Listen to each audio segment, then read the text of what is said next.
Hi, YouTube. I think, yeah, we're on. We're on. Hi, everybody. How's it going? Hope you're having a good day. Whew. Kind of funny still here, sort of. They're still around. It's We'll talk about only 75% of them.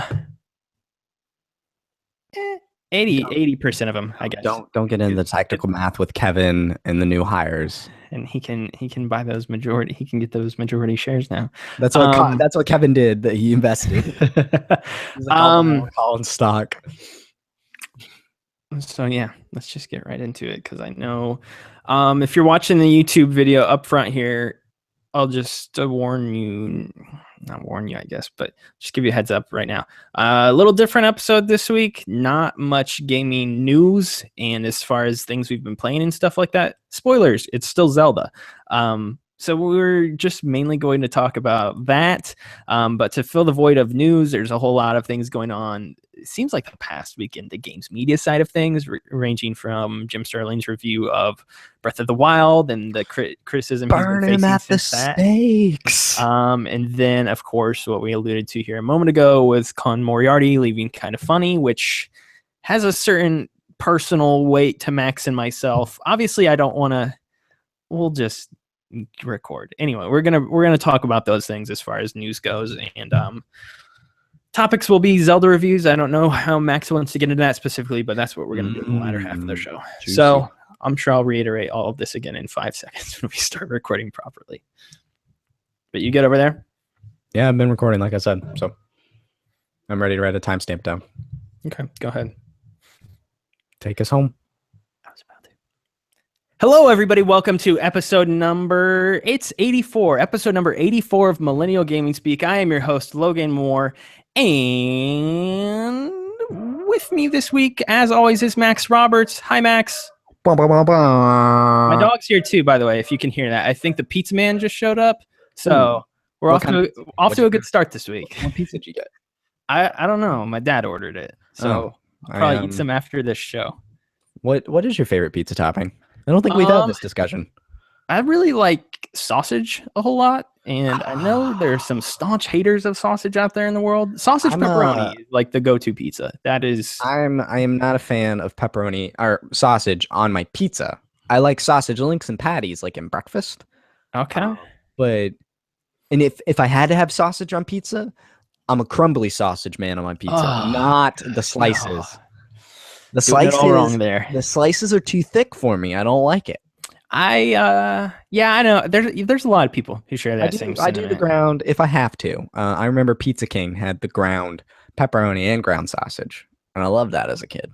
There's the sausage like gives my dad heartburn now, so we have to get like pork stuff instead, which is pork sausage and pork. Like sausage comes from pork. Yeah, I know. It's something different though, to where it's like not sausage, but kind of sausage. It's like turkey sausage. Time. It's something weird like that. So we get that. It's not. It tastes the same, honestly. Like I don't really notice the difference. I don't know. Sausage is the way to go.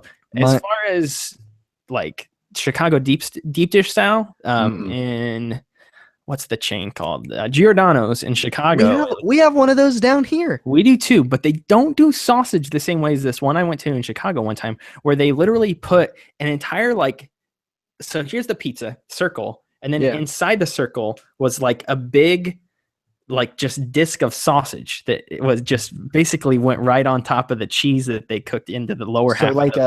Like a pan, like a huge circle cut of sausage. Yes. And that just went right on top of the cheese. And then, of course, they pour the tomato sauce all over the top of it.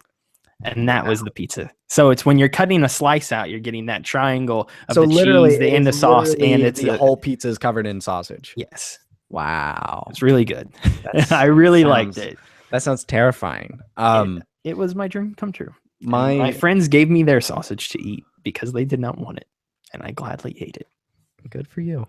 Mine is like if I had one topping, it'd be pepperoni. Like I'm pretty. That's the go-to, I think, for most people.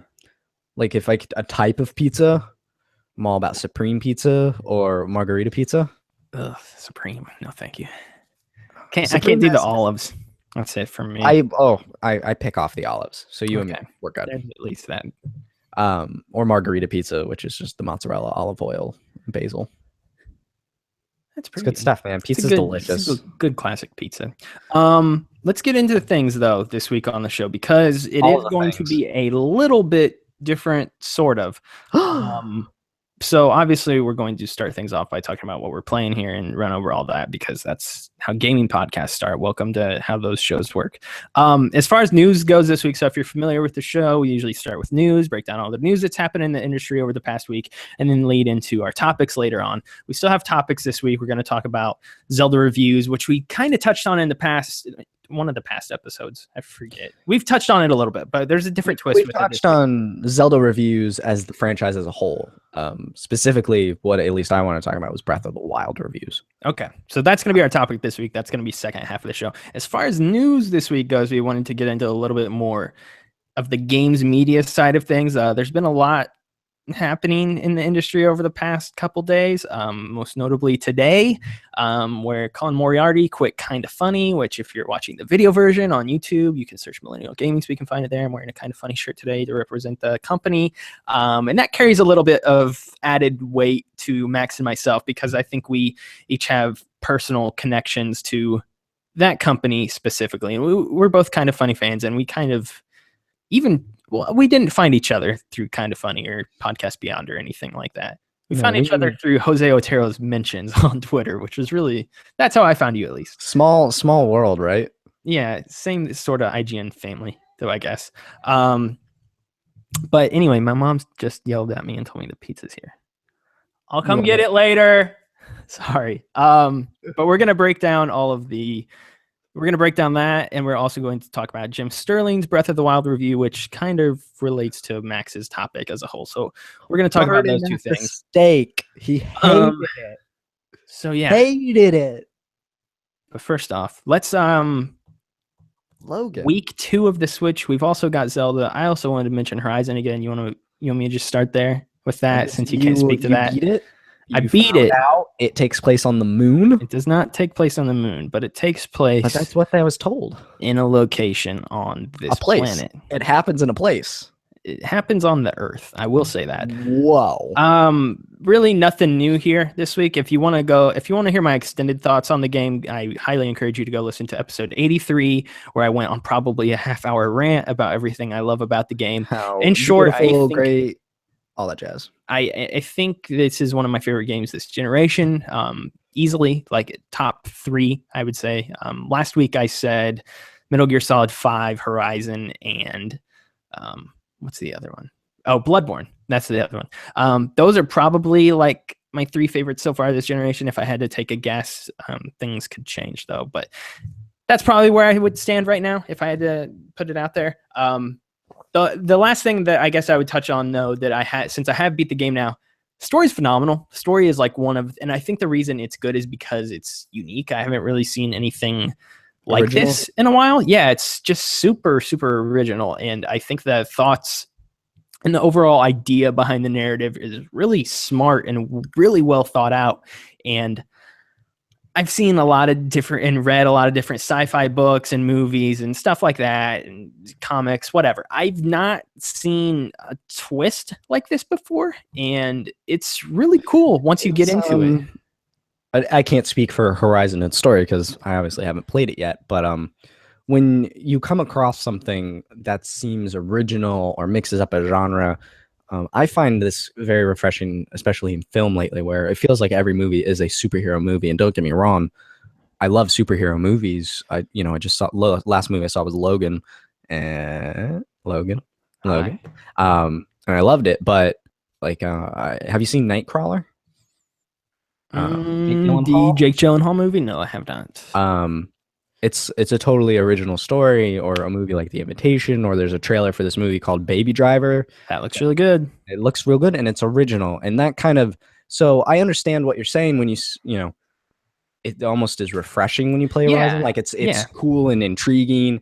And I think that comes. I mean, it's refreshing from the whole robot dinosaurs aspect of it to begin with, but then when you start to understand why those creatures exist and what the purpose was and what Zero Dawn is, why that's important within the game's narrative. There's all these things that start to kind of fit together, and you really do feel like you are uncovering the history of Earth in a sense, because of course that's where you are in this game. You're discovering what's happened to it and what is going on, and it's really fun. Like, I totally dug getting into these main quests. Once I started beelining the main quest, it was like really compelling, and I didn't want to stop. And it's actually pretty much what happened, because we recorded last Sunday, yeah, and then the following Monday I had beat it. So the following day I had beat it. I got home from school kind of early, and I just sat down and didn't stop till it was over. So it's really fun. Again, it just, in my opinion, makes the game even better from the glowing review I was giving it last. I was going to say the glaring issues. No, not the glaring issues. The glowing.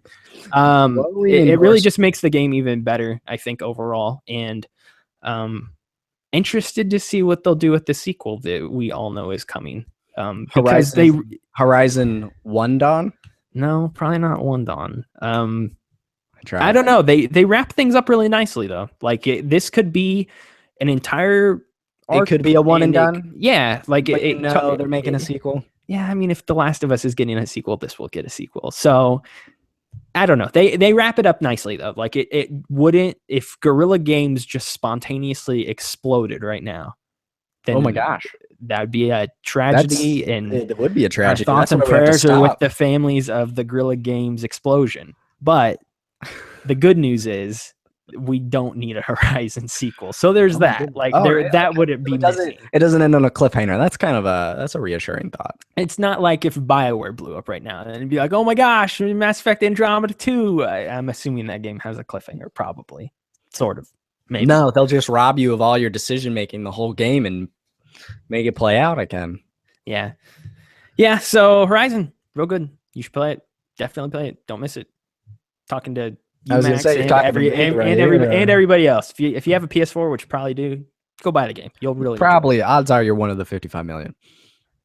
But you know what, Logan? I may not be playing Horizon, but I am playing that there Legend of Zelda Breath of the Wild.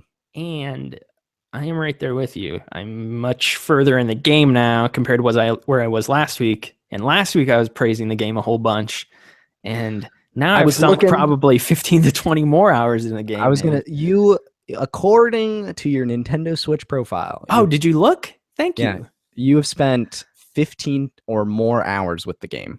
Okay, so not as much as I thought, I guess. 15 or more. According to my profile, I have played 35 hours or more. Okay, wow. So I take that with a grain of salt because it doesn't feel like I've played 35 hours. I don't think we're all that far apart then. Because you showed me how many shrines you have been to last night, and I was only about 10 behind you, which isn't 20 hours worth of game or anything. You have a lot more Korok seeds, though. Last night, I have the picture right here. Last night, I finished the night out at 32 shrines completed of the 120. So I'm at 22. So 25%. Or wait, no, I think I have 25 or 6 actually. Yep. So that's where I finished off at as far as shrine completion goes, if that means anything. I have not gone to a village. I have not met any of the races. You've not gone to a village? Well, I'm sorry, like one of the race villages. It's like I haven't visited the Zora. Okay. Yeah, same here then. Yes. Okay. I've been to Kakariko and Hateno, I think is how you say it. Something like that. Hateno. Yes. I've been to those two, and that's about it. As far as I was going to say, you have to have gone. We talked about some of them. Yeah. No, I haven't gone. So I went to Kakariko and I talked to Impa. I'm still trying to be like hold things back, but I feel like at this point you and I are further behind than everybody else, and I also feel like some of this stuff isn't spoilers. We are watching Michael and Mario play that game over this past week. You and I. They just did the story though, and I think that's what I'm enjoying about this game is I feel compelled to take my time with it, which is normally, as you know, not a Logan Moore way to play a video game. No, Logan Moore way to play a video game is to enjoy it. You usually do, but to get it done. Yeah, it's to check it off of my to-do list, which So you can get to the other games on your list. and next week is Mass Effect. I am And still, so despite that, I don't feel compelled to finish Zelda quickly it by any is means. I think one of my experiences so far in the game that kind of sums up at least my play style so far and my time and enjoying that I'm enjoying with it was I was usually what I try to do every night I play the game before I go to bed, kind of I assume like most people. And I always at least try to end the night by finding one memory. Like I take my own time and because I'm doing this, I'm a part of the guide team for IGN. So most of the time I'm playing Brag about it. I'm for disclosure I'm and just to kidding. explain. Goodness gracious, is mostly work related. But I try to end the night with a little personal chunk of time where I go out and find the memories on my own without using a guide. I'm trying to piece it all together. And so I found this bridge. It's called, I think it's called like Bridge Hylia or the Hyrule Bridge or something. Like it's the grand, super big bridge. It's been in the commercials. Yo, is there a memory near there? Yes, technically, yeah. Okay, cool, sweet. I'll go there later. But so this big bridge, and I'm just walking up. I'm like, cool, I found the bridge. Da da da da da. And then all of the sudden, I just look off to the right, and there's this huge, just green dragon just flying majestically above of Lake Hylia, and I'm like, whoa. And I just stop for 20 minutes and just watch it just fly around Lake Hylia. 20 minutes flying around Lake Hylia, and then it flew up into the sky into this like portal and disappeared. And I was like, that was awesome. I mean, I told you about my dragon story last night too, and I assume Which if I you did. went, did you do that? That was last night, yeah. So that I didn't know that was gonna happen. I was just like, oh, something's gonna be up on top of this mountain. I should go check it out. Ran up there. Oh, wait, what? What is this? So that was fun to figure out and go through that whole trial of sorts. This game is totally about discovery. Yeah, and there's always something to discover, which is kind of crazy. Yeah, I mean that's the thing is I guess I've played like 15 hours, which is 15. That sounds about right, I guess. Now that I think about it, I always overestimate. This is why we need clocks in games. Yeah, I just again I don't feel compelled to do the story stuff because there's just things I see that I'm like, oh, I'll go do that now. And then like the other day I just was walking along and I just happened to come along this village. I was like, I totally didn't know this was here. And talked to everybody in the village, got like 5 side quests, went off and did those side quests. And here's the thing that now that I've sunk a little bit more time into it, I want to harp on a little bit that I think is interesting. Wait, hold on. Harp on. That sounds like a complaint. Are you complaining about this masterpiece? No. No, this is a good harp on. Okay. Something that I've noticed while I play the game that is obviously so glaringly different from other games in genre similar to this. You'll go do these quests and like I think I've just been kind of taught that when the quests are over, I'll get like a bunch of XP or something like that. And that is not the case in this game. You'll get a reward of some sort, whether it be rupees or an item here and there. Like you'll get something typically for finishing these quests. But that not getting like a sort of raise in my level or anything like that, like that's not keeping me in any way from wanting to go out and do these quests still, which is interesting to me because when I play other games, I often still don't even want to go do side quests or things like that, even if they do reward me with XP. For instance, with Horizon, they do give you XP and stuff like that once you finish the quest. And once I had reached the level cap, which is 50, totally stopped doing side quests. Like I had like... Did you not platinum it? I got the platinum, but you don't have to 100% it or anything like that. Oh, really? You have to find all the... not all the collectibles. You have to find a decent amount of the collectibles. There's a bunch of different collectibles in the game ranging, I don't know. When you play it, you'll understand. Gotcha. But yeah, so even with Zelda, I'm not getting these XP rewards or anything like that, and it's just totally fine. And I'm not even doing them necessarily because I'm like, oh man, I hope this dude gives me like 200 rupees after I go kill these monsters on the beach. No, I just kind of want to go kill monsters on the beach real quick. And it's as simple as that, and I'm digging it for some reason. And I don't know, it's just really... enjoyable and cathartic to just do these things because I want to, and not because a game has a mechanic or a system built into it that's like, hey, you should do this because you'll get rewarded in this area. No, I just go do it just because I want to. Mm-hmm. And that's totally different. Again, I play games like they are such a checklist, and this game is just breaking down all of those barriers for me, and I love it. I think the thing that I've loved the most is still realizing and appreciating that this world is alive and filled with character. And I've been thinking about it, you know, I don't know why any of us doubted that Nintendo can make a charming open world game that did feel alive. Like most of their games do succeed in those realms of charm or feeling alive or having a sense of discovery. So I've been trying to pinpoint why we, as a community, were wary potentially. It's interesting because it's uncharted territory for Nintendo. Like it's, well, I think it's as simple as that. Like they haven't created a game of this scale yet. Not of this scale, correct. They have made open world games before, but not of this scale. That's scale would be the right way to put it. That's a good way. It's so like I did this shrine quest last night. Which are really fun. I love getting those. Yeah. They're my favorite character. Do you have a favorite character yet that you've met?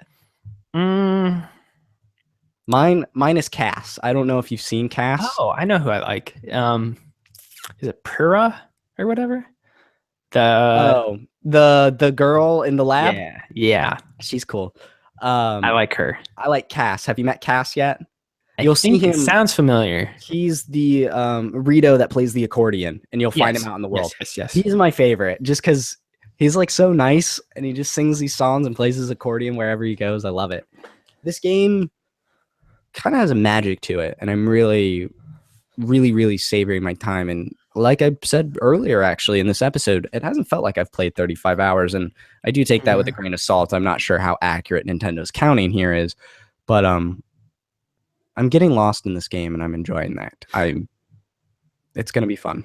Again, to reiterate, I've just really enjoyed taking my time with it, which is nice. It's really nice. The last time I can really clearly think of taking my time with a game actually was, I don't even know if I was doing it on purpose at the time. I can't really remember my mind frame at the time when I was playing it, but it was Mass Effect 3. I feel like I beat that game like a month after all of my friends, and I got it at launch, so I was playing through it, and I didn't hate the game by any means when I was playing it at the time. I just decided to take my time with it, and that was 2012, I think. So yeah, because it's been 5 years.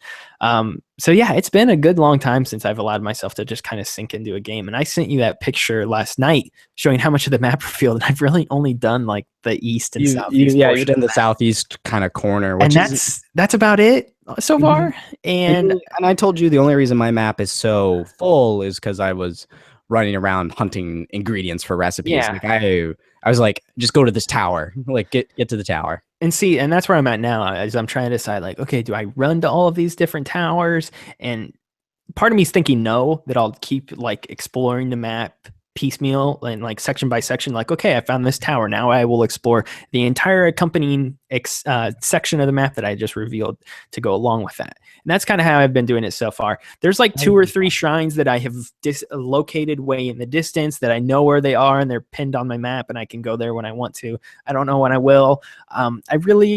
I obviously, don't tell me if you know what it is. Like, I think I know what it is, but that floating thing in the sky has been tripping me out since the Great Plateau, and I really just want to run over there and figure that out. I assume it is like the city or a base of the bird people, whatever they're called.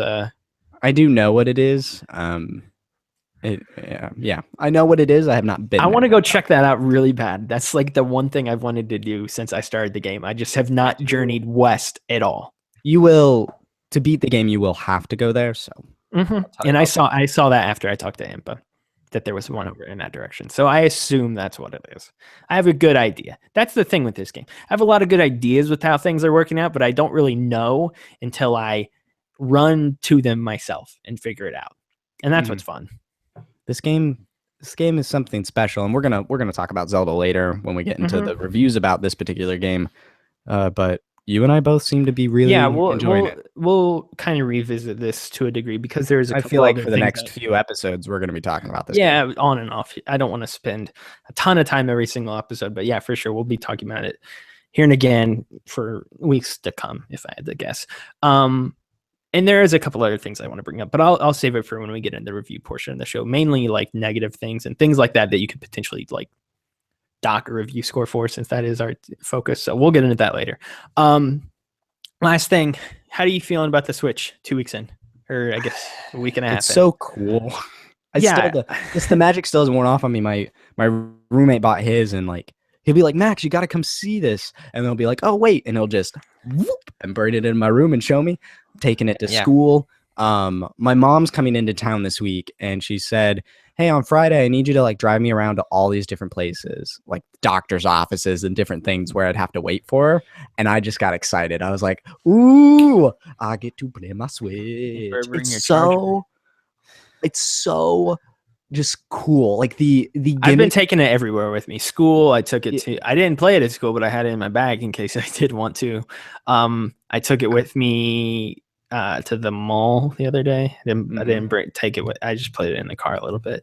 But yeah, it's just totally. And then the one other thing I did want to touch on that I texted you about. The grip controller's really grown on me, and which I'm glad to hear, because I think I've just found a way to like situate my hands on it that is a bit more comfortable for me. And because I can say I have solely used the Pro controller, except when I'm in handheld mode. I do use the split Joy-Con view when I've put it in tabletop mode a couple of times, but I have not really used the grip except that first night. I used the split mode as well, like once when I was playing in tabletop mode, but it was only for like 5 minutes too. But I think I beat a shrine that way. It's the hardware's growing on me. Like some of the complaints I definitely had as far as like feel and things like that are gone, and I think that's just partially because I needed to adapt to them. The controllers are really tiny, so I think it just took me a moment to understand what's a comfortable way to hold the controller while I'm playing with it. And not that I'm holding it upside down or anything crazy like that. I don't know. My hands have just gotten used to it, though, I guess is the thing, which is good. Which is really good, because there was I've definitely been tempted to get a Pro controller once or twice this past week, but you were there, man. It was in the store. It was available. I went back like 3 days later. It was still there. So I was like, you just get it. No, I'm glad I actually waited on that, because gotta save for a bunch of other things right now. But yeah, Switch and Zelda, both pretty solid. Both still enjoying that. But let's get into the main portion of our show this week, and I assume that's a Alana Pierce thing right there, an Australian thing. Let's get into the main portion of our show this week, or what I assume will be the main portion of our show, which is just this. Not really the state of games media, just everything that I guess has been going on in it the past week or so. And I think there's a bigger discussion to be had here as a whole once we get into it and kind of start talking about everything that's been happening and all of the factors that have been at play, not just this past week, but for a couple weeks now, or for a really long time now, like months, years. Most notably, though, obviously, Max and I, as I stated at the top of the show, kind of funny fans, and I think that is due in large part to Greg and Colin, because Greg Miller and Colin Moriarty, who from Podcast Beyond fame back in the day at IGN, we followed their work for quite some time. We followed them as they jumped over to Kind of Funny, and Colin Moriarty is now no longer part of Kind of Funny, which is really insane, and that still has not sunk in on me. By the way, like I felt weird about it all day, and I don't know. It's like I'm like 5 episodes behind on both the Gamescast and Game Over Greggy. So I'm going to have all those shows to go through where he's still on them. And then it's going to be really jarring when I get to the ones where he's not. I don't know. This is odd, though. And again, this is going to be a lot of personal anecdotes, if I had to take a guess, at least in this part of it. But I can promise you there will be a larger discussion at whole to be had here in a couple minutes. But yeah, I don't know. How's this been sitting with you today so far, Max? It's thrown me for a loop, quite honestly. Greg and Colin are like they're the reason I even figured out this was a job. Yeah, same here. um, Or part of it for me, for sure. I never put together that people got paid to write and play the video games. I was just like, these are just people that do these things, and it hit me. I think I've shared this story before, so I'll keep it brief. But I was working part-time at a Kmart, and I was in the home goods storage closet collecting bath towels and toothbrush holders and different things to put out on the store floor. And I listened to my podcast while I would pull inventory, and they were talking about how to get a job there. And I was like, oh yeah, this is a job. Like, they're paid to do this. And that's when I clicked on it. And from then on, I've been on the path where it's taken me to where I am today, and continues to go. I mean, these guys are the fuel to the fire in the beginning, the spark, I guess, so to speak. And when they left IGN, that was, at the time, that was just really, and particularly leaving Beyond behind was really hard. I remember that last episode vividly. And when PS I Love You came back, that really cheered me way up, brought me, and that was like a year. I didn't know how I felt about later. I didn't know how I felt about their content like 8 to 10 months in. I obviously still love them. I flew to San Francisco to go to Beyond 400 in the hopes that Greg and Colin would both be there. Greg was there and got to talk to him for a little bit. But yeah, I don't know. I think PS I Love You really kind of podcast, obviously, for those of you who aren't aware of it. I can't believe you're listening to our show if you haven't listened to that show, if I'm being quite honest. But yeah, that show I think has really been comfort food to me for the past however long they've been doing it. I guess they're about the same amount of episodes in as we are. They didn't start at the same time. No, they're actually they caught up to us. Yeah, almost. I think they're at like 81 or 2 or something around there. They're in there, and they are way more consistent than we are. We used to be.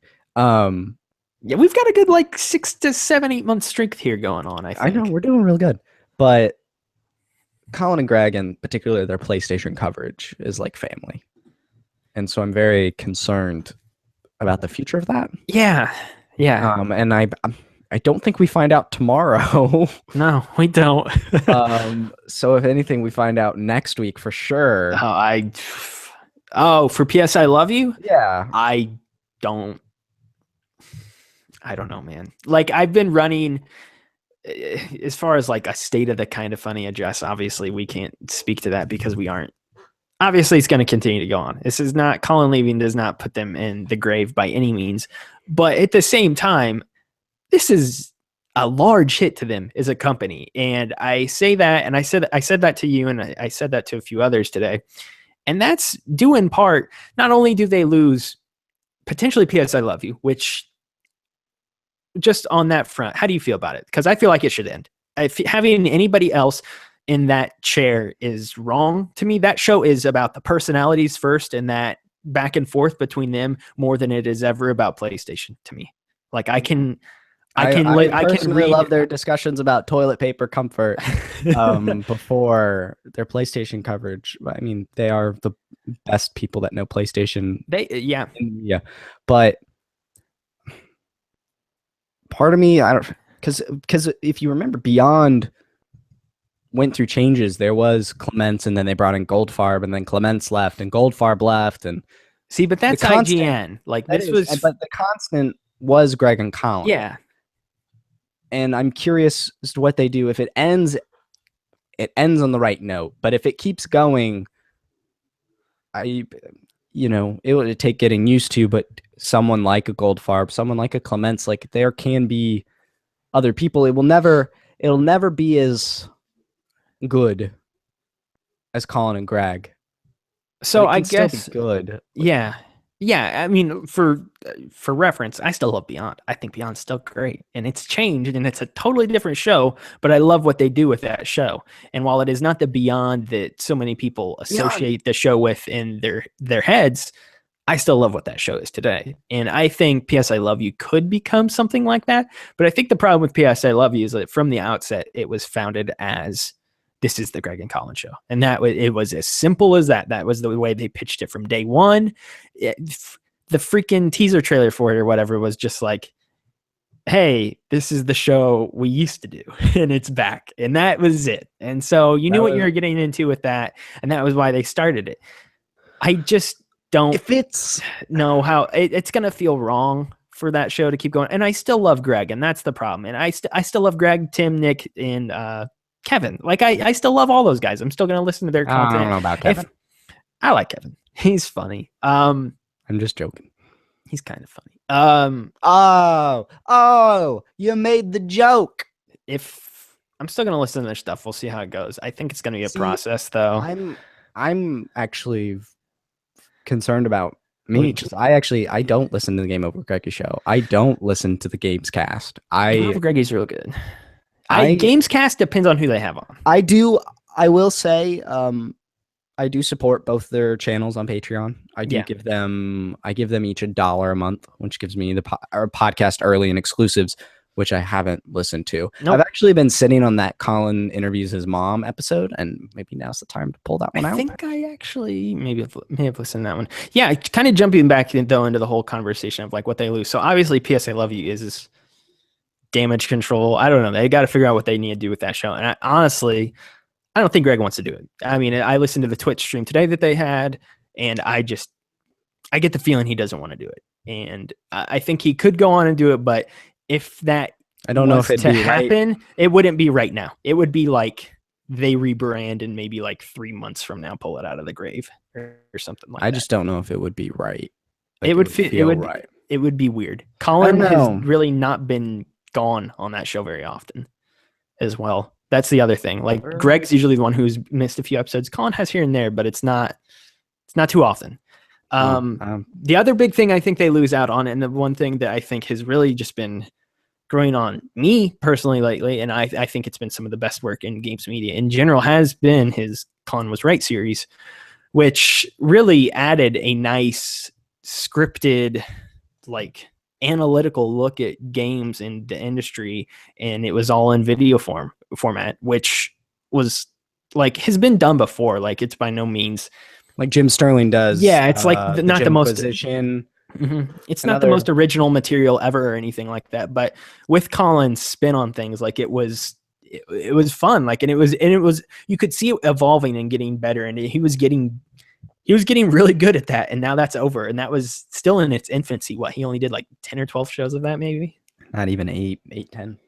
So that's over, and that was like their biggest draw to Kind of Funny Games. Like they obviously have their one-off episodes from each of their podcasts uploaded each day, but those are, I mean, that's just filler content for all intents and purposes, especially since I know most of us listen to the audio versions.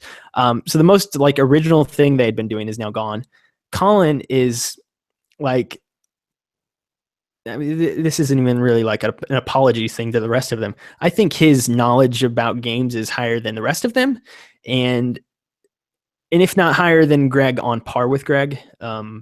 And I just don't think Tim, as much as I love Tim, and I think Tim's actually evolved into a great host with what they do, I just don't think he has the same know-how about the industry that Colin does, and that's not disparaging Tim by any means. I just think that's like the truth.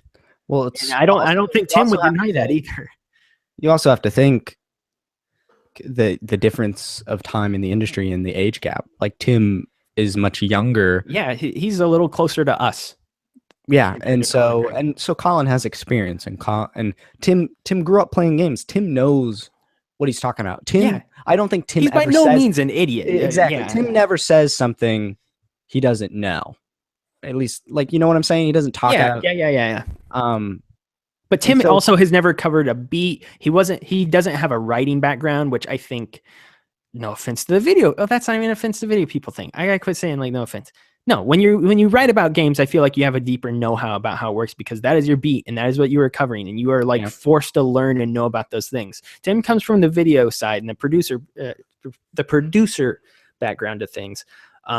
So just of course he's not going to have as much knowledge. It's going to be interesting to see how everything falls through. Our very best goes out to Colin and the rest of Kind of Funny. Greg, Tim, Nick, Kevin.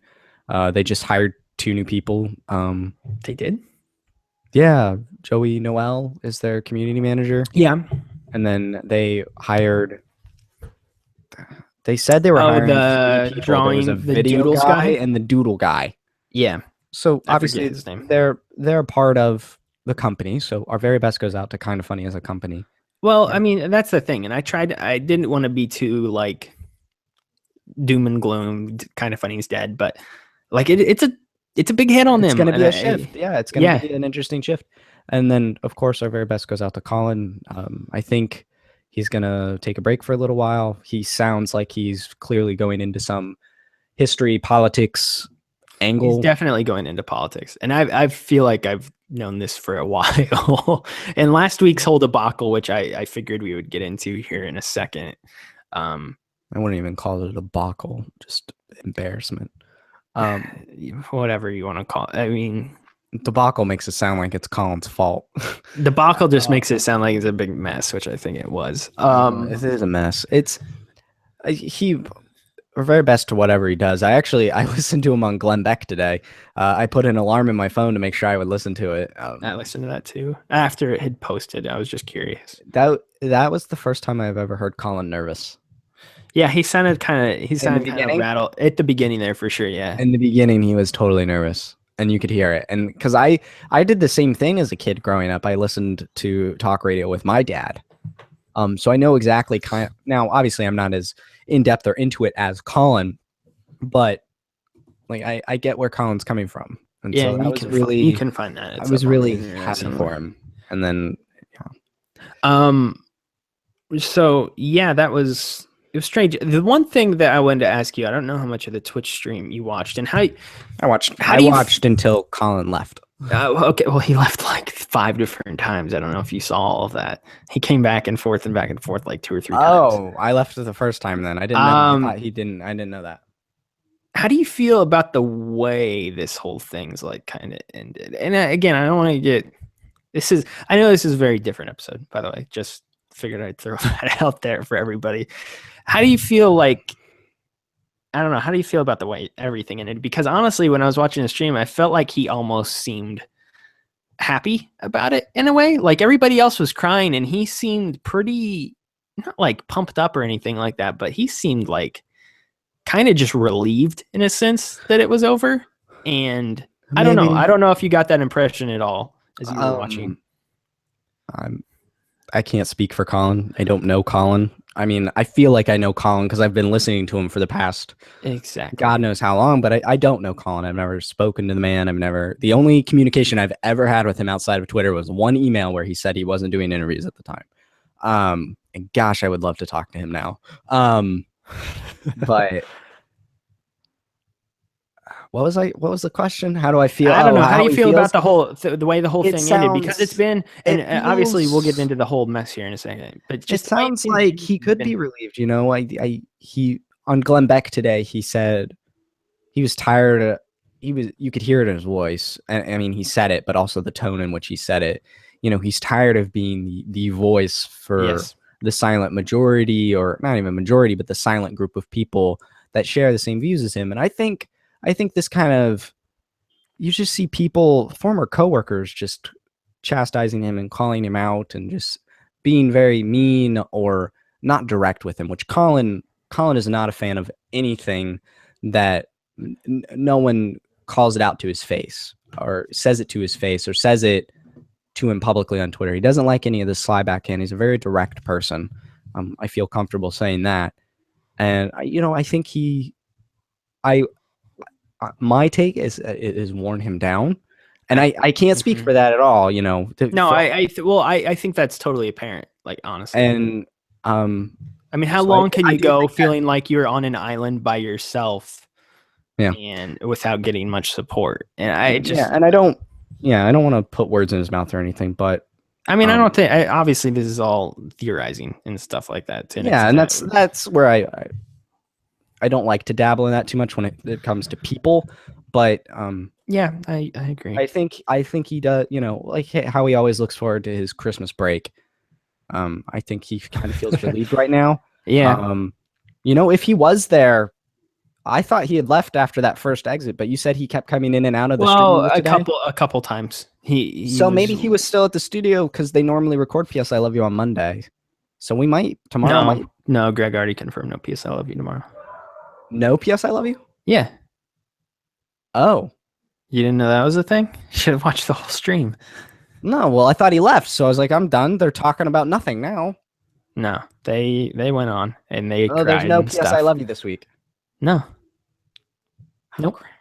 It's that was partially why I asked that question. Like, it is so sudden.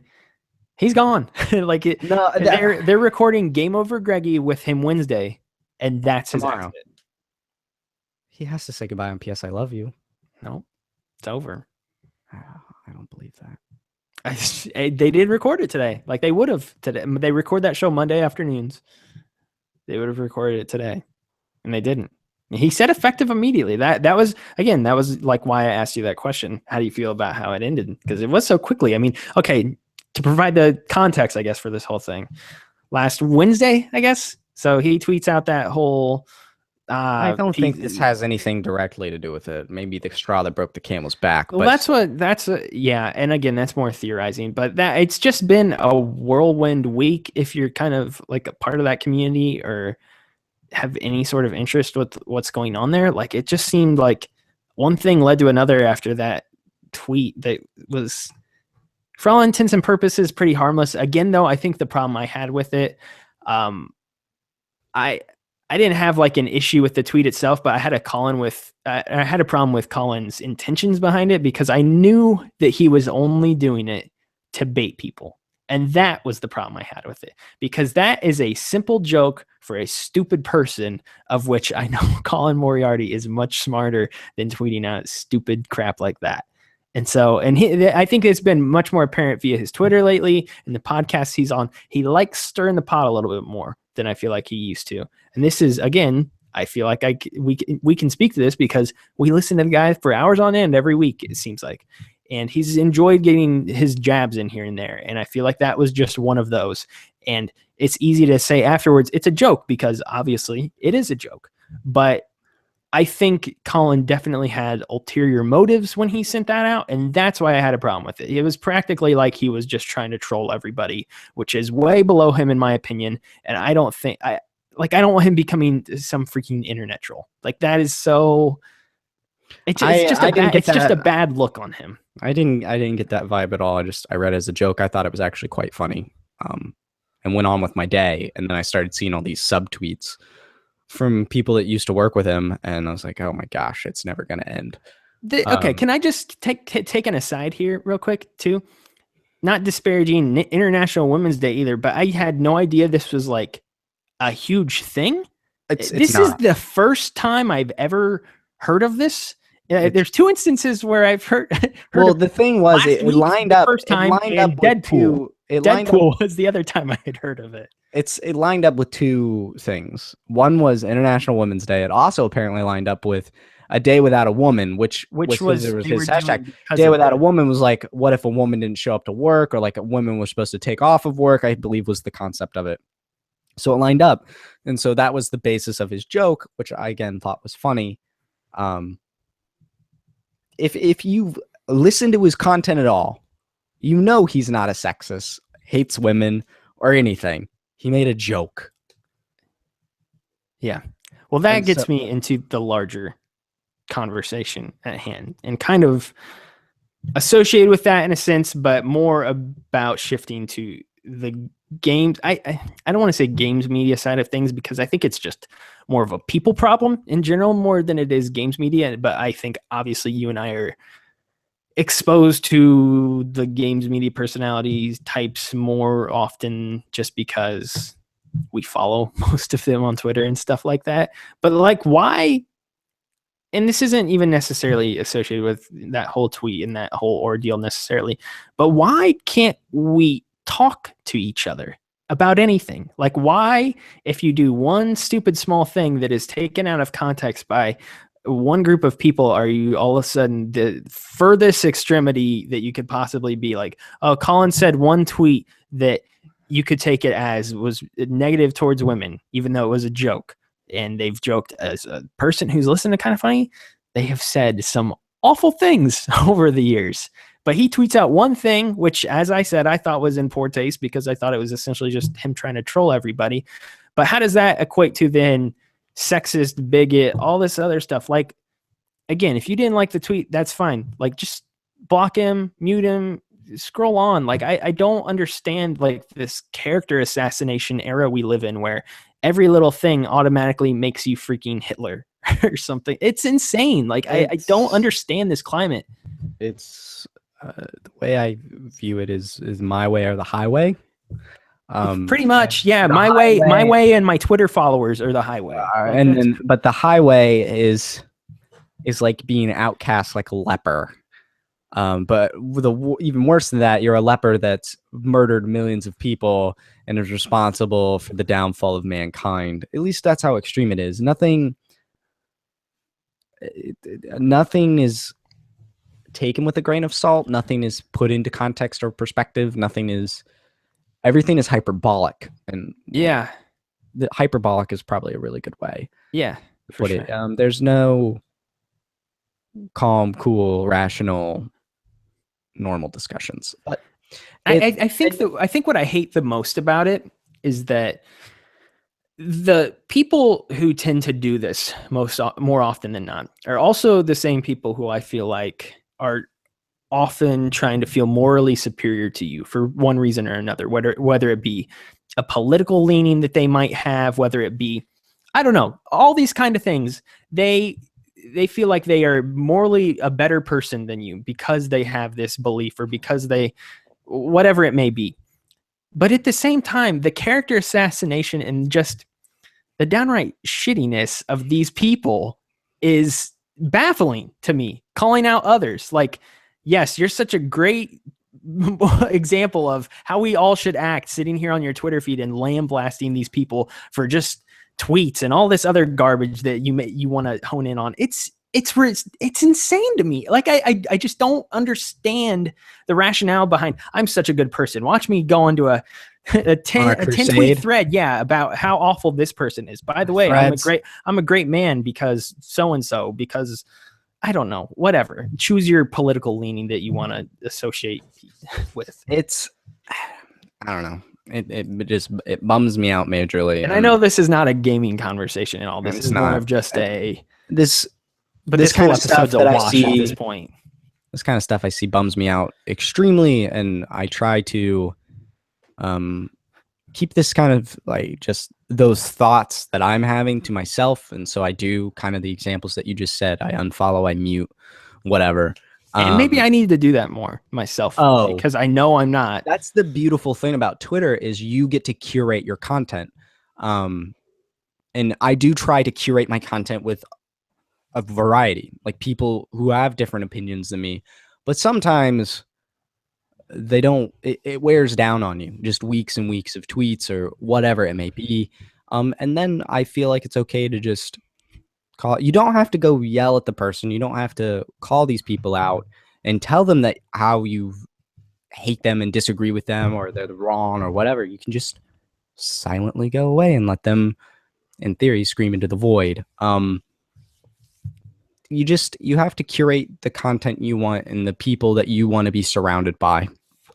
So, I think what's hard about that for you and I is because we are trying to make some sort of career out of this, whether, I don't know, just everything games media is associated with.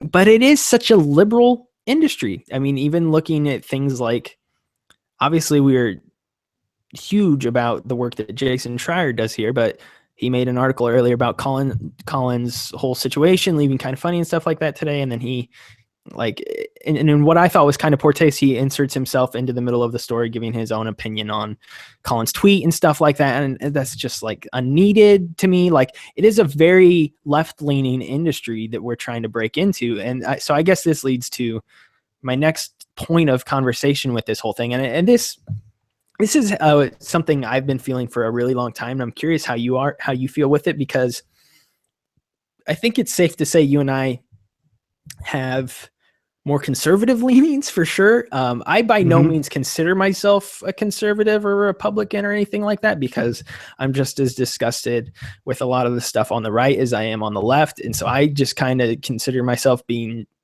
dead in the middle. And I don't know what to do half the time or what to think about half these things. But I like to think about myself as a person who thinks things through logically and tries to look at every situation without any leaning one way or the other. But just by happenstance, I think that I end up being more in the conservative camp more often than not, just because of that line of thinking that I have, which more often than not also makes me feel like I can't talk about half the things I feel about, whether it be on Twitter. I don't want to just, hey, everybody, check out this 30 tweet thread or anything like that. Max, oh God, if the day you put out a 30 tweet thread, the day is the day the show dies. Yeah, that's a bad trend on Twitter. Stop. Go write on a blog. Like, Twitter is not for 50 tweet threads or anything like that. Go about to drop this sick thread about WordPress is free. It's not that hard. Just go set one up for yourself. But I think what sucks is more often than not, like, the deeper we get into this industry and the more I talk to people, the more I just don't want to say anything, because I know I'm going to ruffle feathers if I try to respond to somebody's opinion on something. I don't want to say anything, which sucks, because I am very boisterous and loud, and this is why we like to have a podcast, so we can get things on our chest, off of our chest. And there's so many things that I am seeing constantly that I am just silent about, because I'm either friends with a certain person and I don't want to not be friends with them by speaking my mind about a certain situation. And I also don't want to be character assassinated because, God forbid, I think abortion's wrong or something like that. Like, everybody, yeah, I'm a freaking Nazi because you're a Nazi. God help me, I think we shouldn't be killing children that are still in the womb. Sorry about that. Just let me apologize here on my podcast. But it's just, it's insane. Like, I never like even speaking about those opinions I have, because I feel like it'll just end up with, wow, Logan's a loon or something like that, because it's all part of that narrative, and I hate it. I freaking hate it. But anyway, how do you feel about all that stuff? I feel the same as you. And actually, this week in particular, there was all this stuff happening with Colin, and he was on a show called The Rubin Report, which I never knew existed. I watched that as well. Okay. And he voiced a lot of this stuff and how he's been this point of people reaching out to him. And I actually made a point to reach out to him on Twitter, just a tweet. It's like, hey, you've been saying things that have been on my mind, and I just appreciate that. And apparently I'm part of the problem. Which is ironic, all things considered. Now he put out that slew of content now I last feel week. like, oh crap, I've worn him down. But I did want to try and let him know that he is appreciated. And I think I'm gonna try and start.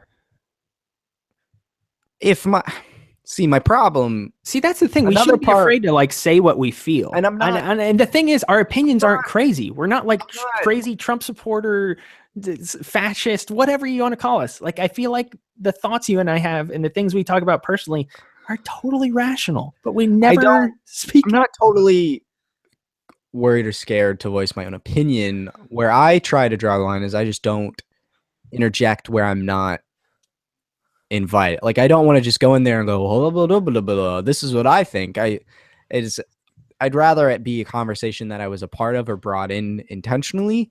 And then I could say something, but I don't want to just see this 30 tweet thread and think, oh, I got to tell this person why I don't agree with them. I don't think that's necessary per se. But if someone had said, hey, what do you think of this? Or, I think it's more just like conversations with friends for me. Like, I follow a decent amount of people who I've met at events or just random gatherings like that. And I'll see them tweet out certain things. And I like knee-jerk reaction. Like, I want to respond sometimes, but I just don't, because I don't want to damage that friendship. And again, maybe that's just me being smart about that. If the friend was a real friend, they would have a discussion with you and it'd be rational. It's an internet friend. So what kind of friendship is that? I mean, you and I are kind of internet friends, but we have some personal history as well. And we hang out whenever you're in Indy. So there's that too. But like, I don't know. Like, it's this weird middle ground of like, I like this person. I like talking to this person, but like, this is a real dumb take here, and I feel I might need to jump in, but I'm not going to because, and again, that's not like, oh, I'm being silenced or anything like that. It's just like the reason I don't do that is because I know my opinion is on the side that the narrative is against, and I'm just like, I just choose to like not say anything in those instances, which kind of sucks, but I don't know. It's strange. I don't know. I just feel like I can't speak my mind in this industry, and if we were to move up the corporate ladder, even though there's like no corporation that we're a part of right now, if we were to move up the ladder, so to speak, in this industry and like get sunk in somewhere notable and make a career out of this, and somebody pays us money and we support our non-existent families, well, kind of existent family for you. If we were to make a career out of this, like I'm just thinking ahead and wondering how you and I would feel about talking about things like this. I can't say for sure. I definitely know that Colin has been a huge influence and someone who's shaped, I think, part of who I am today. And, I hope I can be half the kind of character he does and not worry so much about that anymore. Well, the last thing I'll say here before we wrap this up and kind of move on to whatever's next and kind of bringing it back into Colin, the one thing I do want to credit him for, and the one thing that he's always really encouraged me with, is just speaking his mind and is just wearing his heart on his sleeve. And what he says is what he feels. And oftentimes maybe that's not the best thing. Maybe you need to think things through a little bit more logically before you shoot out a dumb tweet or say something stupid on a podcast. But like, I've always really respected him for that, because that is such a hard thing to do a lot of times, because you are afraid you're going to be judged for something, whether it be right or wrong. And you just don't want that to happen to you. And so I've always respected him for having the notoriety that he has within the industry and being a well-spoken person about games that even people whose political ideals are completely different from him are still friends with him and talk to him and like conversating with him, even though he does have these opinions that many consider to be in the quote unquote wrong side of things. So I've always really respected him for that. And it's something that I've tried to definitely do more often, even though I feel like most of the time I just end up being quiet, which isn't a horrible thing, I guess. But anyway, so yeah, thought we'd talk about that. Last thing, real quick, just out of curiosities, everybody. So Vincent Giannino, not with IGN anymore either. That he sucks. Was fired, which was a surprise. Yeah. Again, we don't know the inner workings of the company, but it just seemed kind of out of left field. Yeah, kind of odd. He reviews such big things for them. Yeah, and he's like one of their better writers, I thought. Yeah, I don't know. Who the heck knows what's up with that? But obviously our best go out to him. I think he will land on his feet very soon because he is such a good writer. Like, he's somebody who I definitely look to a lot myself with his own work, because he's just so spot on and articulate with what he's trying to say.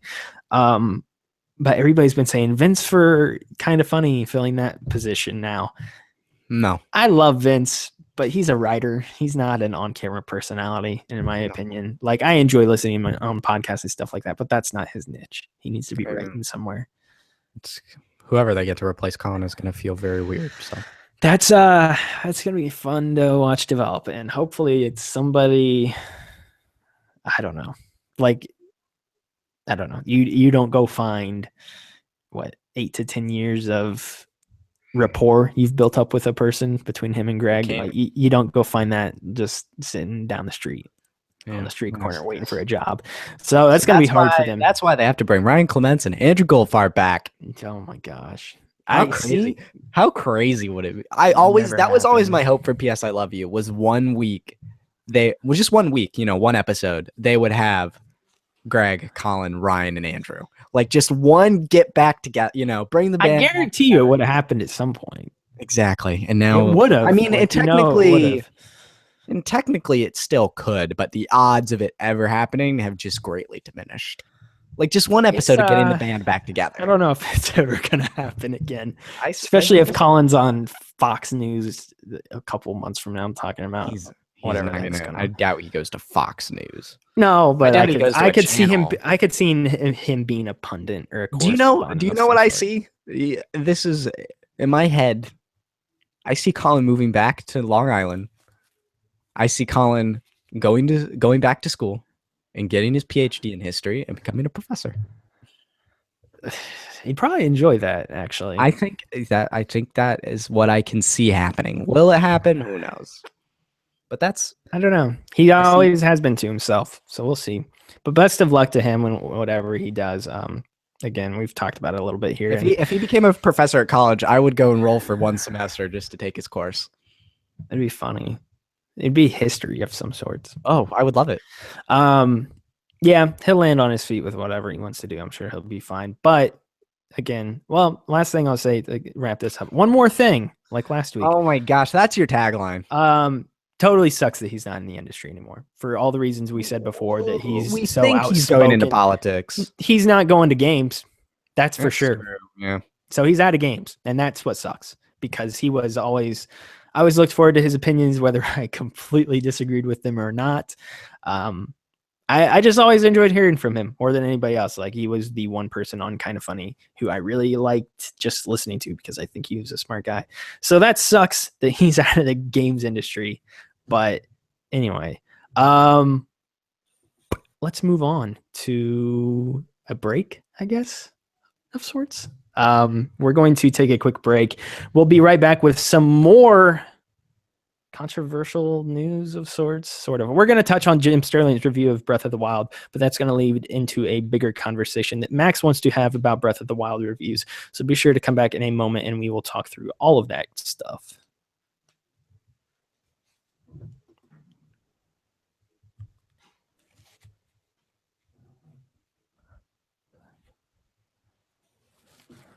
Hey, Peter, I don't know if you're still in here watching, but yeah, I think you're probably having a similar discussion on your show tonight as well. I saw you guys talking about what? He's in the YouTube? Yeah, he was in our chat talking to us here for a second.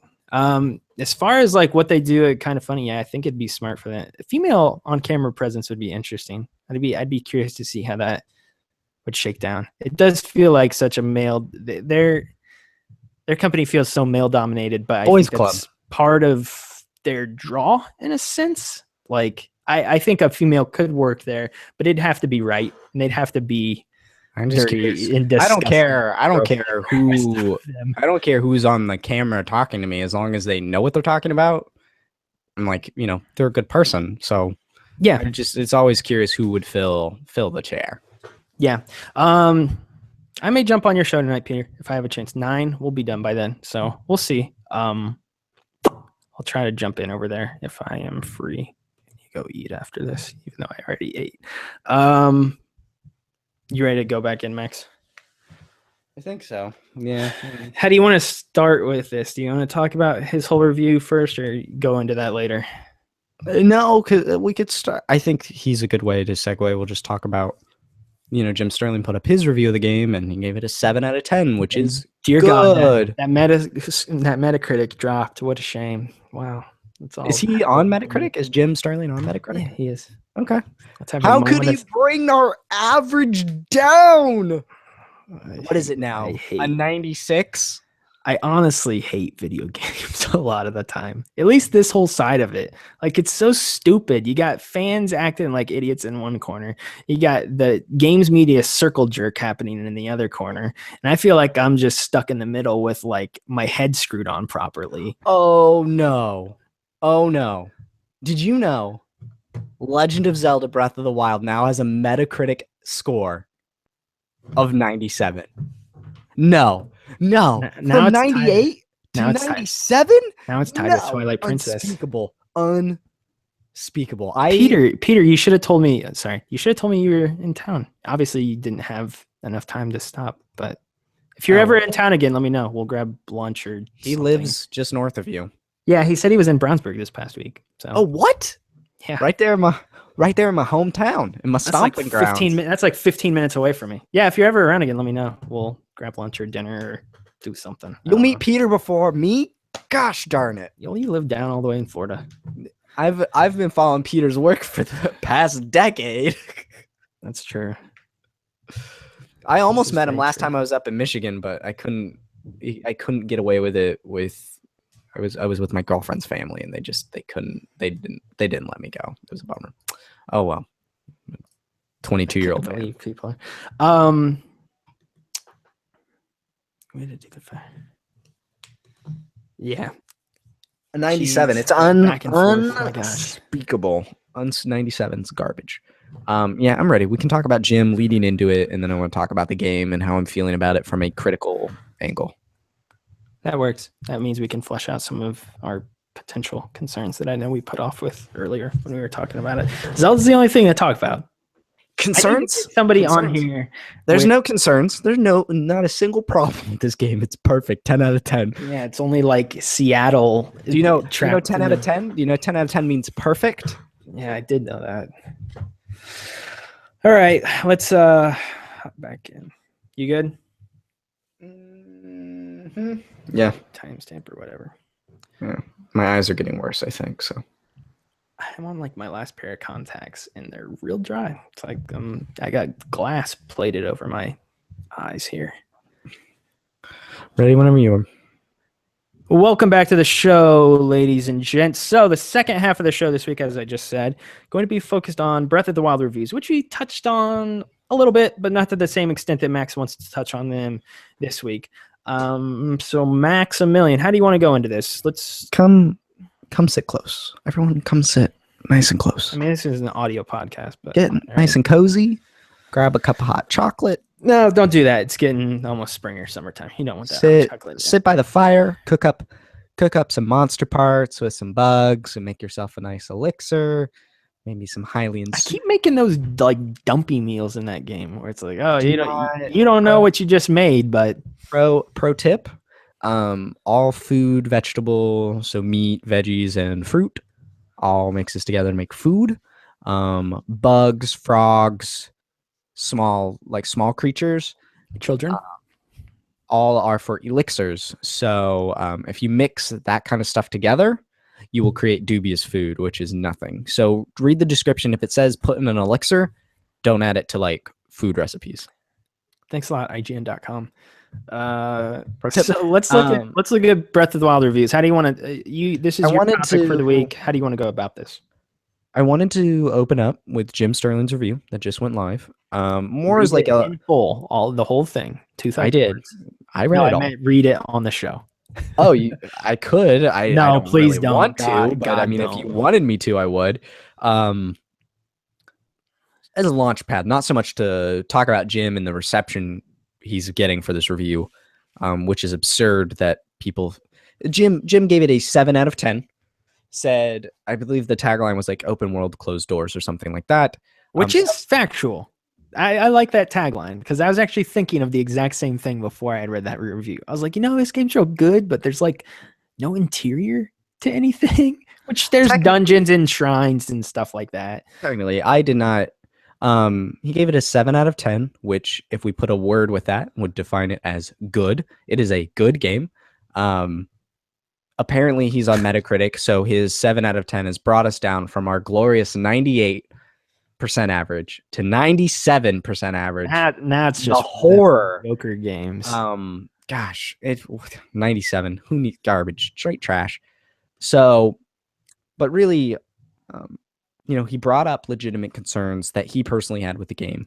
Things like weapon durability, performance issues, the amount of shrines, and like they're just the fact they exist, I suppose. Like just he felt shrines interrupted the flow of gameplay.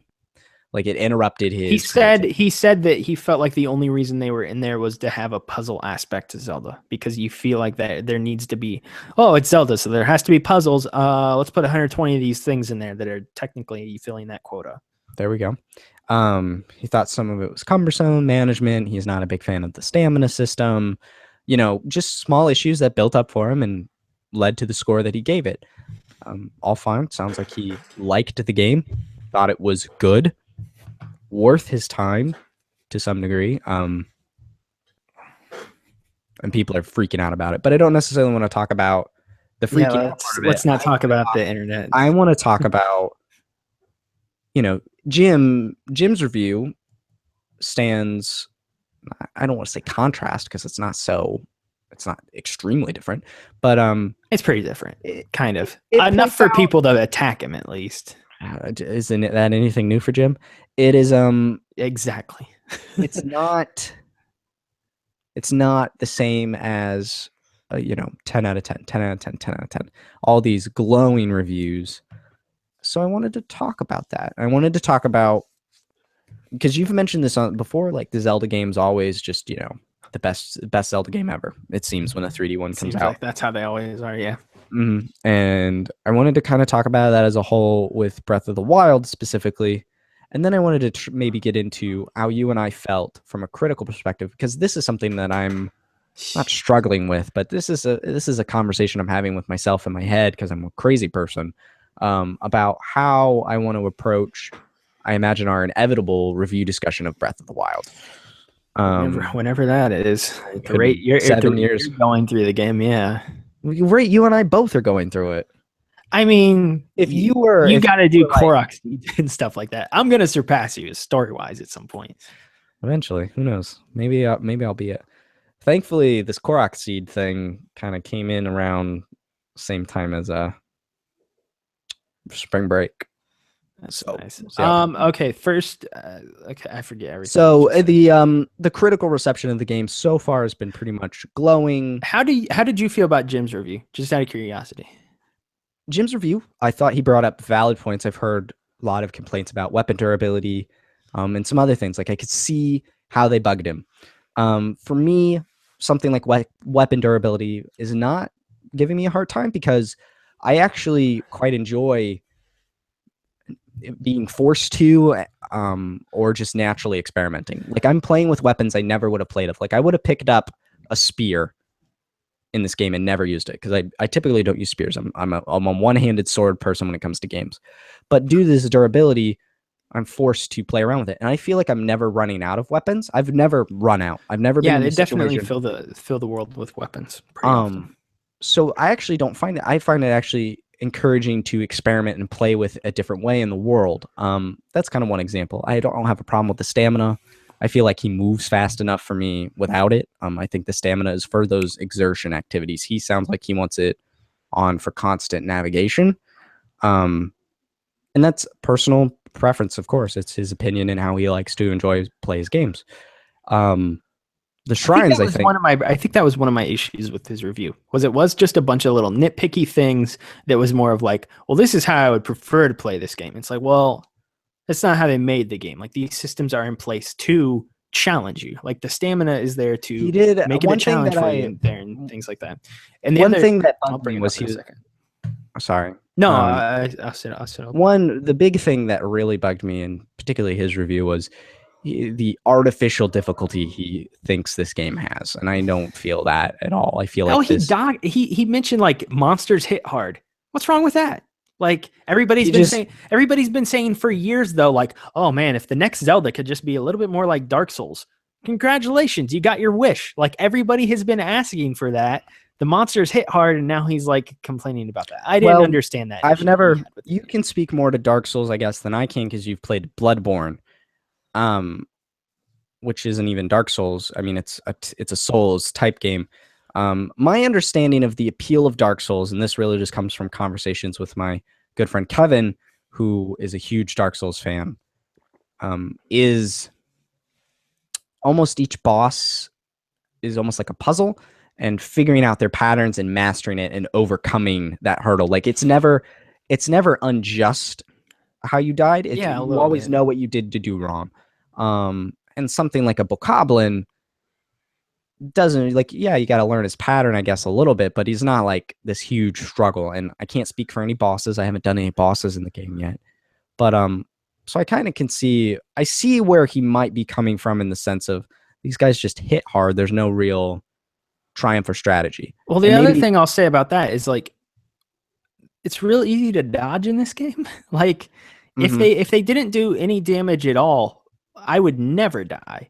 So I think the good middle ground there is to have them hit a little bit harder, because I'm dying a fair amount while I play through Zelda, but it's not like out of hand. Like I've never felt like I just keep dying to the point where it's insane and I'm getting frustrated with the game. Like I feel like it's been fair for the most part. The other thing I want to touch on and backpedal to before we get too far away from it is weapon durability. And the one thing I did want to say as far as that goes, and the person who I think makes the most sound case against weapon durability is Jeff Gerstmann, who's also been in the camp that hey, I have more issues with this game than the regular person. Blasphemy. I think he speaks a lot better to it than Jim does, though. And if you listen to the most recent Giant Bombcast, I think it's 471, 472 probably comes out tomorrow. If you go back and listen to last week's episode, he talks about the reason he hates the weapon durability is because you get these good weapons and then you go out into the open world and you run into like a Boko Goblin or whatever. Is that what it is? Boko Goblin? Boko Goblin, yeah. Yeah, whatever. You run into a camp of them and now you've got like all these good weapons.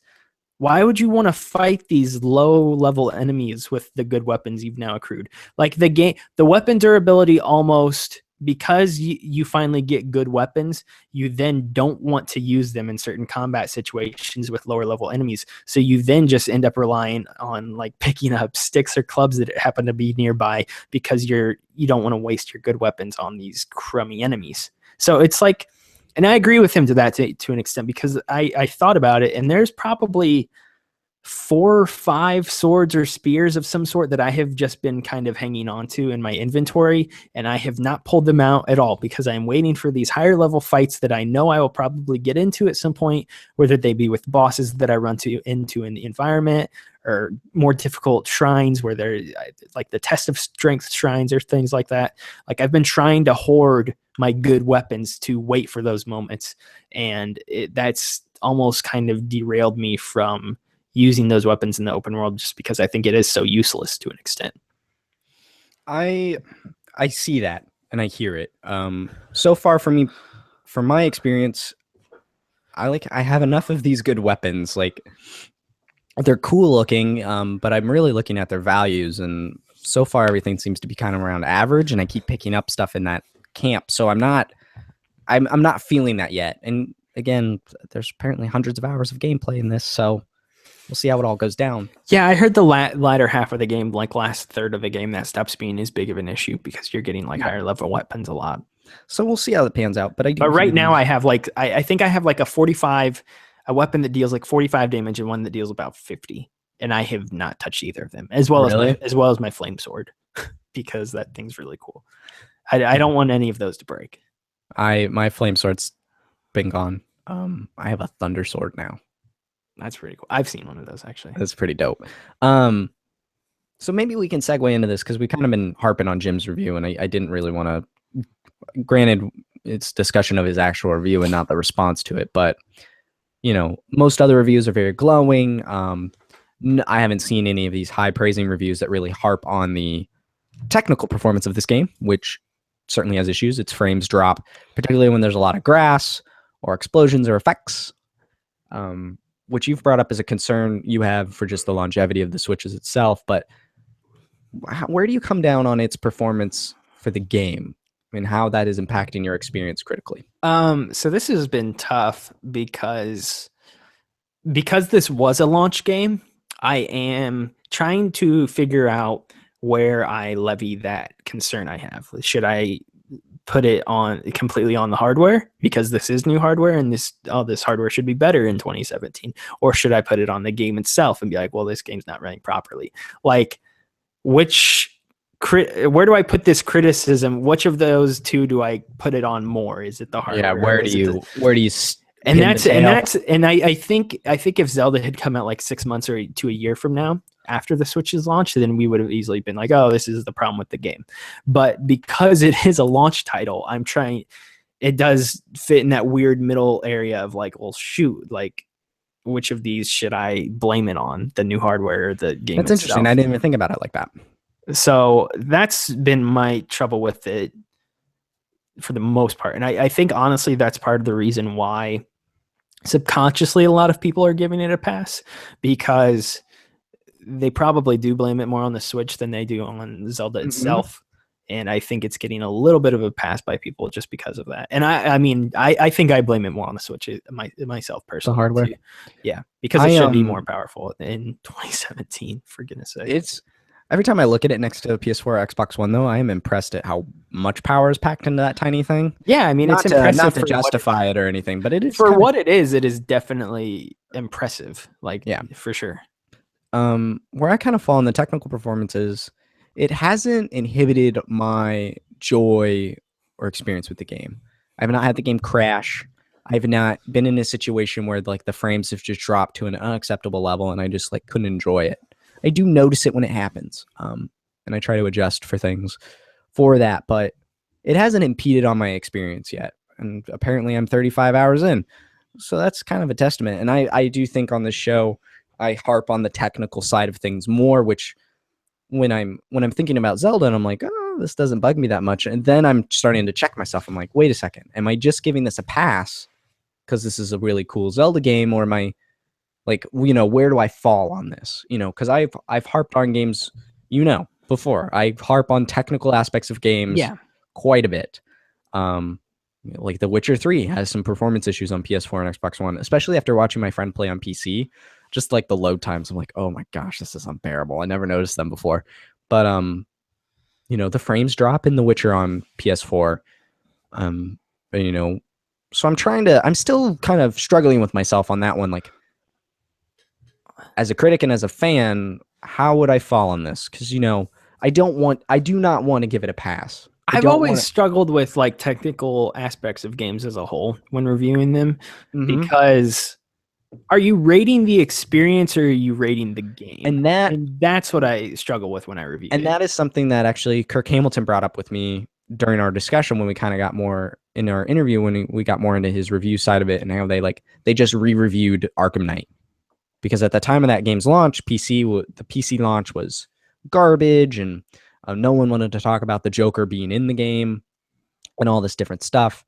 And so I'm thinking about the technical experience, trying to look at it through that lens with Zelda here. I reviewed Amnesia's collection for PS4, and that game all three of them just ran like trash. And like that, that knocked the game down significantly in my review because I couldn't. It's hard to, especially a horror game, which is so much about immersion and experience. It's hard to be immersed when the game is stuttering all the time, or things are breaking, or bad guys. I remember one part in The Dark Descent, I had to get past this monster, but he was stuck in this walking animation. And so like at first I was like, all right, he's going to leave. And then he wouldn't leave. And then I look through the window and he's just standing there walking in one spot. I'm like, oh, this isn't scary. That pulls you. What's up, dude? Yeah. Yeah. And then I walked by him and he swung it. And then he comes out of his animation when he saw me. I'm like, of course. So that, it's almost like a Yelp review. You know how people always say people don't do Yelp reviews unless they have a bad experience at a restaurant? I'm trying to think about that when it comes to Zelda here with technical performance. How, and that's a personal struggle for me as a critic and as a fan. So I'm curious, I was curious how you were feeling about it, because there's no denying this game is not running buttery smooth. Yeah, it's definitely been an issue. That goes back to last week's episode. As far as other concerns I'm having, I brought up to you before we started the show, way too much rain in this game. Can we get a patch for that? And it's almost been kind of a joke on the internet at this point. Wow, it really rains. Kotaku put up an article today about it. Yeah, I saw that. So it's kind of becoming a joke, but I honestly reached a point last night where it totally forced me to stop playing the game, because there's one quest kind of early on in the main path where you have to take a flame from the bottom of this hill and light something at the top of a hill. And there are torches along the way. Yeah, there are torches along the way that you can light so that your flame doesn't run out. And so I had gotten about halfway up the hill, lighting these torches along as I go. It starts raining. I light my torch again to continue running up to the hill to light the last flame at the top. Of course, because this game is realistic and all this other stuff, and because all of the mechanics play off of each other, of course, the torch goes out. So because of that, it is now raining. I am trying to complete this mission. there is literally nothing I can do in this moment to fix this. So I essentially put my controller down, walked downstairs to go get some food for about 10 minutes, and then I came back upstairs and finished it. Again, not like the hugest of deals, but I didn't want to have to stop playing in that moment, especially during a quest like that. Like, it wasn't like, hey, thanks, you completed that for me. Now can you go over to this other part of the map and do this? Like, I was literally in the middle of like a task that you would normally probably complete in one fell swoop, and I had to stop midway through it. Like, that was really obnoxious to me. I didn't like that. So that was annoying. As far as other complaints go, I don't know. Get back to me in a second, because I had some others. I just can't think of them right now. Okay. I really am enjoying how the story is kind of playing out and how you can optionally go out and pursue cutscenes. I like that. I love how the game's not holding my hand in any way, like telling me to go here. You can uncheck your quest markers. Some other things that kind of small things that have been bugging me, just like map organization. Like, there's no way to filter out icons or anything to make it a little more digestible, especially when you get more and more of the map filled out, which is kind of a bummer. I'm getting used to the controls. I feel like it would have just been better out of the box if they were customizable, at least for sprint. Hasn't really been a problem for me up to this point. I mean, yes, it was a problem in the beginning, but not now. It was really confusing to me coming off of Horizon, because you crouch in Horizon with square. So I had already kind of been trained to press one of the face buttons to crouch. And I was like, why can't I just crouch with B and sprint by holding the stick in? This is really annoying. That bothered me early on a lot. So I had to kind of retrain my brain. The other thing that I'll say, and this is another point that Jeff Gerstmann brought up that I thought was not, I don't know. I'll see how you feel about this. Why is every single thing in this game tied to stamina? Like, whether it be running, climbing, using the paraglider, swimming, every single action is all built upon that stamina meter, to the point where it's like kind of obnoxious in some ways that you can't do anything. And I get the game mechanic behind it. Like, I understand why it's there, and I think it's good for the most part. But I also do understand the complaints that, like, literally everything is built off of that one stupid meter in the game, and it's kind of annoying at times. I haven't been annoyed by it. Like, it really has not bugged me. It like makes perfect sense to me, and so while I hear it and I see where people come from, I personally am not struggling with that kind of issue or complaint. And maybe that's because I've upgraded my stamina meter. Like, I've focused on that. Now I have 2 full wheels. See, I focused on hearts first. You got a done goof. Like, actually, I did. Yeah, I kind of focused. Two of the first 3 I used went to hearts. So yeah, I did it the other way around. 1 heart, 2 stamina. Like, I understood early on that stamina was important to navigate the world, so I just focused on that, and now it's not as big of an issue for me. So maybe that's why I'm not having an issue, just because I understood that it was such a fundamental mechanic, so I focused on making sure that it was leveled up enough. Maybe that's why I'm not being bummed out by it as much. I can't. It's not bugging me though. So, it's kind of where I'm at right now with the game. I'm curious to see how story stuff plays out. I'm still super curious about a dungeon. We'll probably have a more extensive review here as we. I don't know. We'll see what happens. This is going to be a crazy couple weeks or months here. So yeah, as far as, I guess, the last thing to wrap up this whole conversation and the episode as a whole, from what you've played so far, do you think it's deserving of the 10s and things like that? And this may have been something I even asked you last week. I can't really remember, but to kind of wrap up the whole review side of that conversation. Without having done a dungeon, meeting more characters, specifically the different races, and seeing a lot of the story, I see where the 10s are coming from. And I personally am more inclined to agree with those. But again, I can't speak for the rest, the parts of the game I haven't touched. I definitely think reviews like Jim's are pretty nitpicky, honestly. I think this game is doing a lot of special things top to bottom that I really haven't seen or I haven't felt compelled to do before.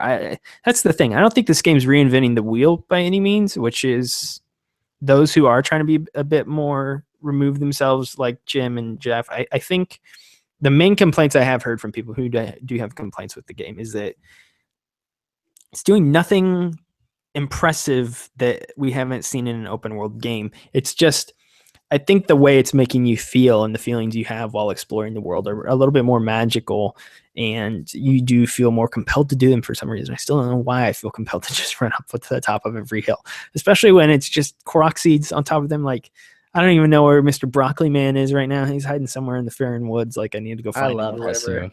I need to find him. I don't know. He left the initial spot where I once spoke to him.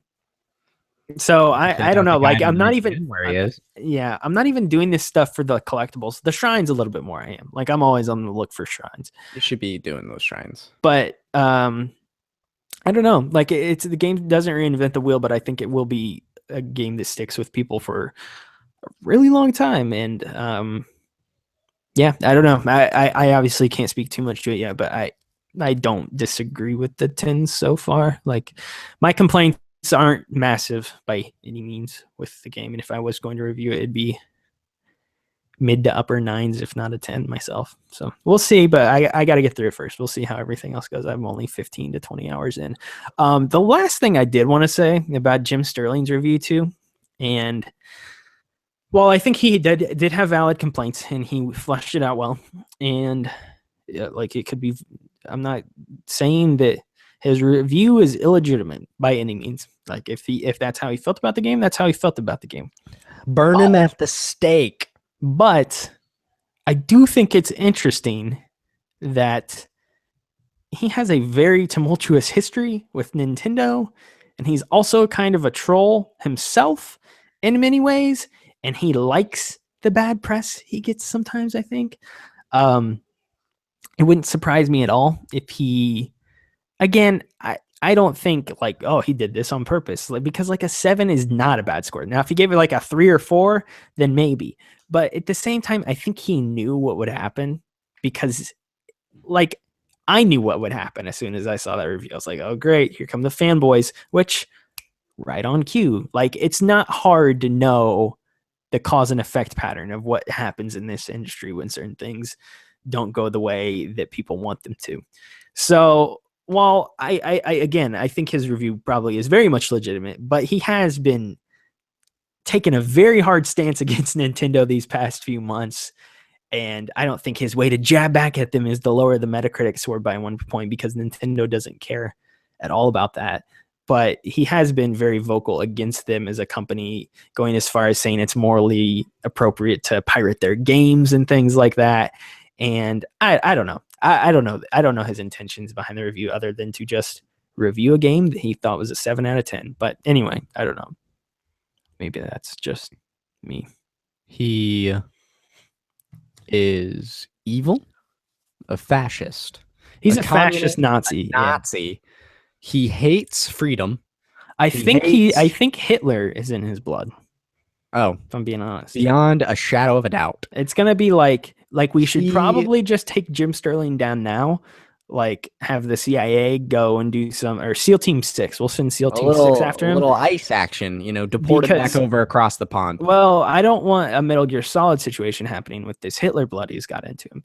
Like, it could be like a Liquid Ocelot type thing, where like all of a sudden Hitler's hands on Jim Sterling's body, and then all of a sudden, we got Hitler. And you know what? And then you know what would happen? He might be able to hack Metacritic and go back and lower all the Metacritic scores of Zelda games by 1 point.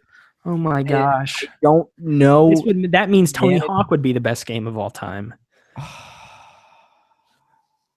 don't know how we're going to go on. This is truly a 97 out of 100 is unacceptable. This is truly the plot of only a leader of the Aryan race.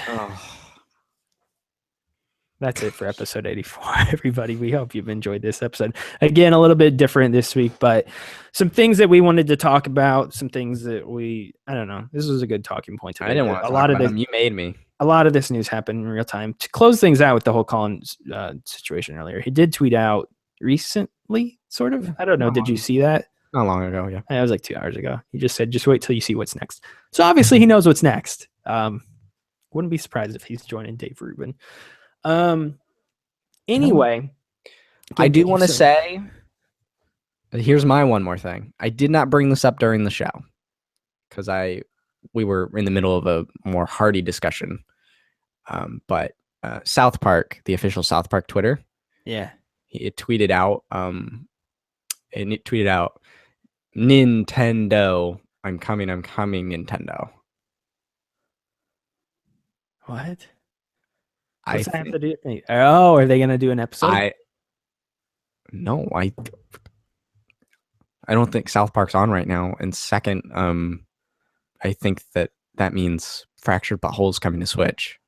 Oh, I don't know. Maybe that's how I read into that tweet. So Fractured But Whole on Switch. Which come back here next week at episode 85 to hear all the hot scoops with South Park. I'm just saying that would be kind of cool. Take South Park on the go. Be nice. Be like Paper Mario. Thank you so much for listening to episode 84 again. We do appreciate it. We hope you enjoyed this episode. Hopefully we get some more gaming news for next week. We'll have a little bit more of a standard episode of sorts, or more gaming industry stuff we can talk about rather than gaming personalities leaving companies that we enjoy. Or maybe Greg quits Kind of Funny next week too. And then I don't know. Will I even be on the show in 2 weeks? You can. Yes.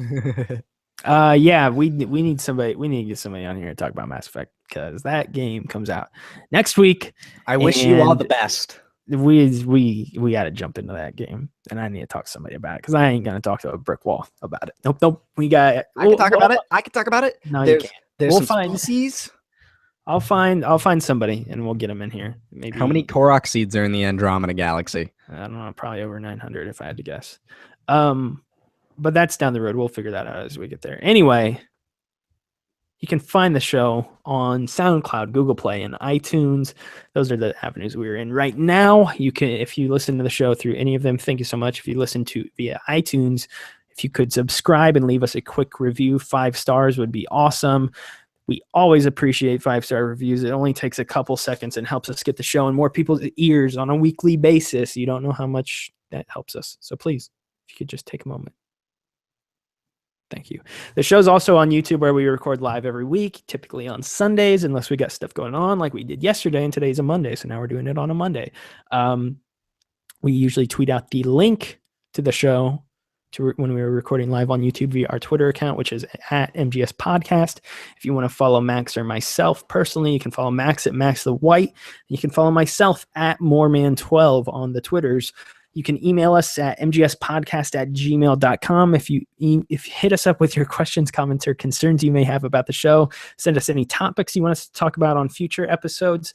Let us know how you feel about Zelda and Kind of Funny. I don't know, just whatever. And then I think that's everything.